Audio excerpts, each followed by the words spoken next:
عروہ بن زبیر نے حضرت عائشہ رضی اللہ تعالی عنہا سے روایت کیا ہے کہ حضرت ام سلمہ رضی اللہ تعالی عنہا نے حضرت صلی اللہ علیہ وآلہ وسلم سے ایک گرجا کا ذکر کیا جس کو انہوں نے حبش کے ملک میں دیکھا۔ اس کا نام ماریہ تھا۔ اس میں جو مورتیں دیکھی تھیں وہ بیان کی۔ اس پر رسول اللہ صلی اللہ علیہ وآلہ وسلم نے فرمایا کہ یہ ایسے لوگ تھے کہ اگر ان میں کوئی نیک بندہ، یا یہ فرمایا کہ نیک آدمی مر جاتا تو اس کی قبر پر مسجد بناتے اور اس میں یہ بت رکھتے۔ یہ لوگ اللہ کے نزدیک ساری مخلوق سے بدتر ہیں۔ صحیح بخاری حدیث نمبر 434۔ حضرت عبداللہ بن عباس رضی اللہ تعالی عنہ سے روایت ہے کہ جب نبی کریم صلی اللہ علیہ وآلہ وسلم مرض الوفات میں مبتلا ہوئے تو آپ اپنی چادر کو بار بار چہرے پر ڈالتے۔ جب کچھ افاقہ ہوتا تو اپنے مبارک چہرے سے چادر ہٹا دیتے۔ آپ نے اسی اضطراب و پریشانی کی حالت میں فرمایا، یہود و نصارہ پر خدا کی پھٹکار ہو کہ انہوں نے انبیاء کی قبروں کو مسجد بنا لیا۔ آپ یہ فرما کر امت کو ایسے کاموں سے ڈراتے تھے۔ صحیح بخاری حدیث نمبر 435۔ حضرت عبداللہ بن عباس رضی اللہ تعالی عنہ سے روایت ہے کہ جب نبی کریم صلی اللہ علیہ وآلہ وسلم مرض الوفات میں مبتلا ہوئے تو آپ اپنی چادر کو بار بار چہرے پر ڈالتے۔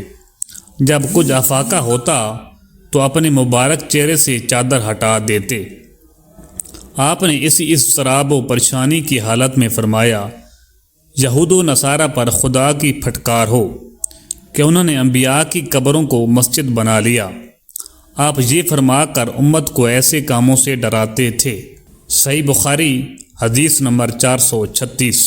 حضرت ابو ہریرہ رضی اللہ تعالی عنہ سے روایت ہے کہ رسول اللہ صلی اللہ علیہ وآلہ وسلم نے فرمایا، یہودیوں پر خدا کی لعنت ہو، انہوں نے انبیاء کی قبروں کو مسجد بنا لیا۔ صحیح بخاری حدیث نمبر 437۔ جابر بن عبداللہ رضی اللہ تعالی عنہ سے روایت ہے کہ رسول اللہ صلی اللہ علیہ وآلہ وسلم نے فرمایا، مجھے 5 ایسی چیزیں عطا کی گئی ہیں جو مجھ سے پہلے انبیاء کو نہیں دی گئی تھیں۔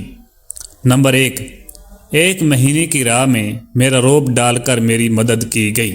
نمبر 2، میرے لیے تمام زمین میں نماز پڑھنے اور پاکی حاصل کرنے کی اجازت ہے، اس لیے میری امت کے جس آدمی کی نماز کا وقت جہاں بھی آ جائے اسے وہیں نماز پڑھ لینی چاہیے۔ نمبر 3، میرے لیے مال غنیمت حلال کیا گیا۔ نمبر 4، پہلے انبیاء خاص اپنی قوموں کی ہدایت کے لیے بھیجے جاتے تھے، لیکن مجھے دنیا کے تمام انسانوں کی ہدایت کے لیے بھیجا گیا ہے۔ نمبر 5، مجھے شفاعت عطا کی گئی ہے۔ صحیح بخاری حدیث نمبر 438۔ حضرت عائشہ رضی اللہ تعالی عنہا سے روایت ہے کہ عرب کے کسی قبیلے کی ایک کالی لونڈی تھی، انہوں نے اسے آزاد کر دیا تھا اور وہ انہی کے ساتھ رہتی تھی۔ اس نے بیان کیا کہ ایک دفعہ ان کی ایک لڑکی جو دلہن تھی نہانے کو نکلی، اس کا کمر بند سرخ تسموں کا تھا۔ اس نے وہ کمر بند اتار کر رکھ دیا یا اس کے بدن سے گر گیا۔ پھر اس طرف ایک چیل گزری جہاں کمر بند پڑا تھا، چیل اسے سرخ رنگ کی وجہ سے گوشت سمجھ کر جھپٹ لے گئی۔ بعد میں قبیلہ والوں نے اسے بہت تلاش کیا لیکن کہیں نہ ملا۔ ان لوگوں نے اس کی تہمت مجھ پر لگا دی اور میری تلاشی لینی شروع کر دی، یہاں تک کہ انہوں نے اس کی شرمگاہ تک کی تلاشی لی۔ اس نے بیان کیا کہ اللہ کی قسم ان کے ساتھ اسی حالت میں کھڑی تھی کہ وہی چیل آئی اور اس نے ان کا وہ کمر بند گرا دیا اور وہ ان کے سامنے ہی گرا۔ میں نے اسے دیکھ کر کہا، یہی تو تھا جس کی تم مجھ پر تہمت لگاتے تھے، تم لوگوں نے مجھ پر اس کا الزام لگایا تھا حالانکہ میں اس سے پاک تھی، یہی تو ہے وہ کمر بند۔ اس لونڈی نے کہا کہ اس کے بعد میں رسول کریم صلی اللہ علیہ وآلہ وسلم کی خدمت میں حاضر ہوئی اور اسلام لائی۔ حضرت عائشہ رضی اللہ تعالی عنہا نے بیان کیا کہ کہ اس کے لیے مسجد نبوی کا ایک بڑا خیمہ لگا دیا گیا، یا یہ کہا گیا کہ چھوٹا سا خیمہ لگا دیا گیا۔ حضرت عائشہ رضی اللہ تعالی عنہا نے بیان کیا کہ وہ لونڈی میرے پاس آتی اور مجھ سے باتیں کیا کرتی تھی۔ جب بھی وہ میرے پاس آتی تو یہ ضرور کہتی کہ کمر بند کا دن ہمارے رب کی عجیب نشانیوں میں سے ہے، اسی نے مجھے کفر کے ملک سے نجات دی۔ حضرت عائشہ رضی اللہ تعالی عنہا بیان فرماتی ہیں کہ میں نے اس سے کہا، آخر بات کیا ہے؟ جب بھی تم میرے پاس بیٹھتی ہو تو یہ بات ضرور کہتی ہو۔ آپ نے بیان کیا کہ پھر اس نے مجھے یہ قصہ سنایا۔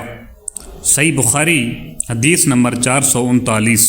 عبداللہ بن عمر رضی اللہ تعالی عنہ نے خبر دی کہ وہ اپنی نوجوانی میں جب ان کی بیوی بچے نہیں تھے، نبی کریم صلی اللہ علیہ وآلہ وسلم کی مسجد میں سویا کرتے تھے۔